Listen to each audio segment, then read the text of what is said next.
Hello po sa inyong lahat mga ka-crypto. Ako po si Pinoy Crypto Trader at sa video na ito ay atin pong pag-uusapan ang tungkol dito kay Dogecoin. Kung saan ang sabi rito ay Dogecoin May end price prediction can Doge hit 20 cents or 0.2.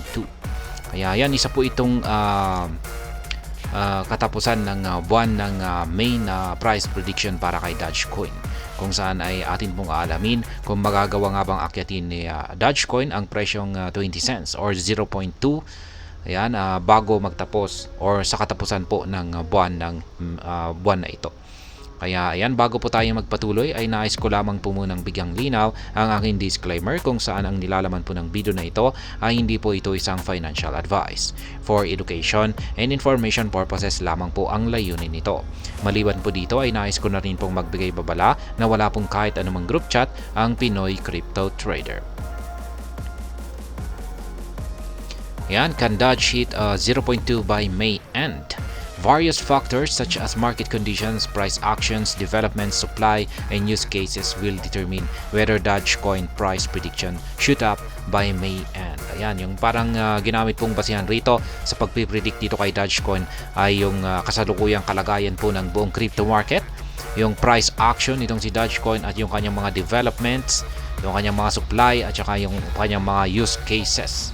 Kaya ayan, ito po yung ginamit na mga basihan dito sa prediction kay Dogecoin kung ito nga ba ay aangat sa katapusan ng buwan na ito.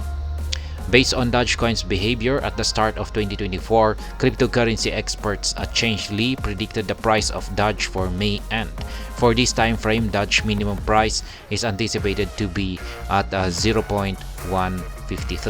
The maximum price is expected is at 0.163. According to Changelly analysis, Doge is likely to hit the 0.2 level by May end. Kaya yan, ang unang naglabas po ng prediction dito ay yung grupo ng mga crypto expert dito kay Changelly. Kung saan ay ayon po sa kanilang inilabas na prediction ay ang minimum price ngayong buwan po ng May para kay Dogecoin ay nasa presyong 0.153 at yung kanyang maximum price naman po ay nasa presyong 0.163.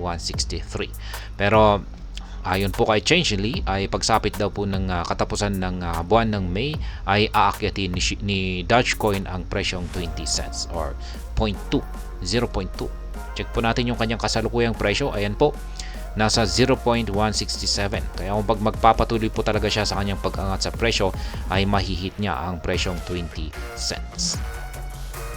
Yan, meron na rin po tayong isa na rin pong analytical platform dito na si CoinGecko. According to CoinGecko data, Dogecoin has reclaimed the 0.16 level. Doge is trading at 0.1635 with a 2.2% drop in value over the last 24 hours. Dogecoin is up by 9.2% in the last 7 days. Kaya ayan, hindi po pala naglabas ng prediction itong si CoinGecko. Si CoinGecko pala ay hindi po pala siya isang analytical platform. Ay, nagkamali po pala ako. Itong si CoinGecko ay isa po siyang data provider na tulad din po ni MarketCap. Itong si CoinMarketCap. Ayan. Kala ko si CoinCodex. Si CoinCodex po pala yung nasa isipan ko kanina nung binanggit ko itong si CoinGecko. Kaya, ayan. Yan pong muli ang prediction ni Changelly. Ayon po sa kanilang prediction sa katapusan ng buwan na ito, May, ay aakyatin daw may kakayan daw po na akyatin si Dogecoin ang presyong 20 cents or 0.2. At ayan, hanggang dito na lamang po tayo sa video na ito. Sana po ay inyong nagustuhan ang aking paliwanag dito. Kung inyo po itong nagustuhan ay pakiclick lamang po ang like button nito. Para naman po sa mga bago lamang dito, kayo po ay aking inaanyayahan para mag-subscribe.